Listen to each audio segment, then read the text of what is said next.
Le Grand Matin Sud Radio, 7h-9h, Jean-Jacques Bourdin. Bien, il est 8h12. Maxime Yedot, bonjour.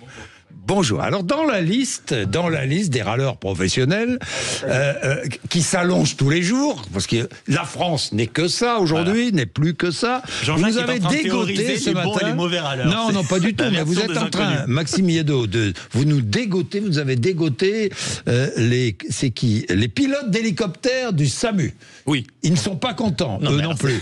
Alors il y a les grèves à la SNCF, il y a les. Mais là maintenant, reconnaissez que généralement les pilotes d'hélicoptères du SAMU sont un peu plus importants que les conducteurs de train de la SNCF. Ça dépend. Les conducteurs de TGV, c'est important. Oui, le TGV, c'est important. Ça vous a pas échappé que généralement vous attendez pas un TGV quand vous êtes en train de mourir en plein milieu de la montagne. Donc il se trouve que les pilotes d'hélicoptères du SAMU, les fameux anges du ciel, transportent donc les patients en situation critique qui menacent à leur tour de faire grève dès cet été. Alors pourquoi ? C'est une grève qui pourrait paralyser les évacuations d'urgence par voie aérienne. Le motif, c'est simple, c'est une rémunération indigne pour des missions vitales. On est à 2300 € net en début de carrière, à peine le SMIC donc pour les copilotes, et un plafond à 3100 € en fin de carrière. Alors là, vous pourriez vous dire, légitimement, c'est quand même pas mal payé. Le problème, c'est que c'est quand même 35% de moins que leurs homologues roumains. Non, c'est pas bien payé compte tenu de leurs responsabilités. Vous voyez, j'arrive à vous attraper à cette cause, Jean-Jacques. Je savais que c'était pas une chronique inutile. Il y a des revendications légitimes. On est d'accord. Mais alors là, je suis parfaitement d'accord. Et le plus fou, en réalité, ce sont des sociétés privées. Mais c'est exactement ça. C'est-à-dire que c'est des sociétés privées comme SAF, HBA ou Babcock. C'est-à-dire que ce sont ces sociétés privées qui assurent ces missions pour les hôpitaux. Mais le seul sujet, si vous voulez, c'est que les budgets ne suivent pas. Certains établissements publics doivent donc plusieurs millions d'euros à ces entreprises qui menacent carrément leur survie. Le syndicat demande donc 50 millions d'euros, soit moins de 4% du budget total des transports sanitaires pour sauver ce service essentiel. Vous le voyez, c'est pas le bout du monde non plus. Bien, alors, comme tout va mal, Maxime Yedot, la seule activité dédiée, je plaisante, aux urgences n'est pas la seule, si je puis dire, à être menacée, à être en état...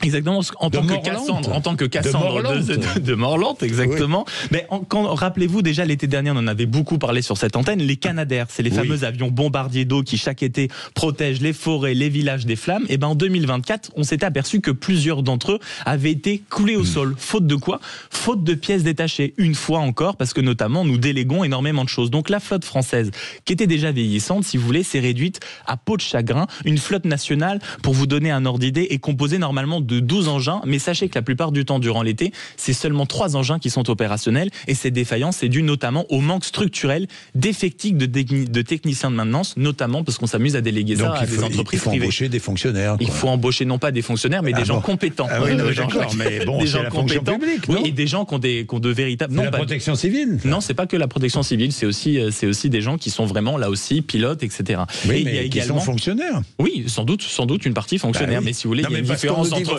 Il faut réduire le nombre de fonctionnaires et puis après... Une fois plus, et il me semble que Éric Revel l'a très bien dit, il faut lui rendre hommage, il y a les bons et les mauvais fonctionnaires, Jean-Jacques, c'est comme les râleurs.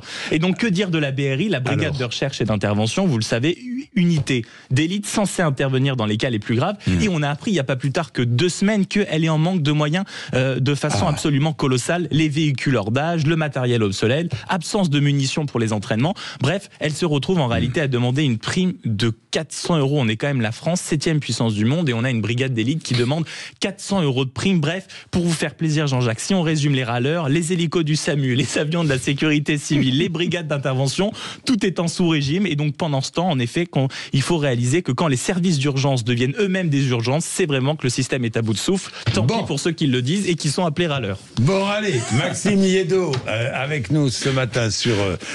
qu'est-ce que vous en pensez, Jean-François ? Écoutez, moi je ne suis pas spécial, moi je ne suis pas omniscient et pas compétent en matière de sociétés privées d'hélicoptères.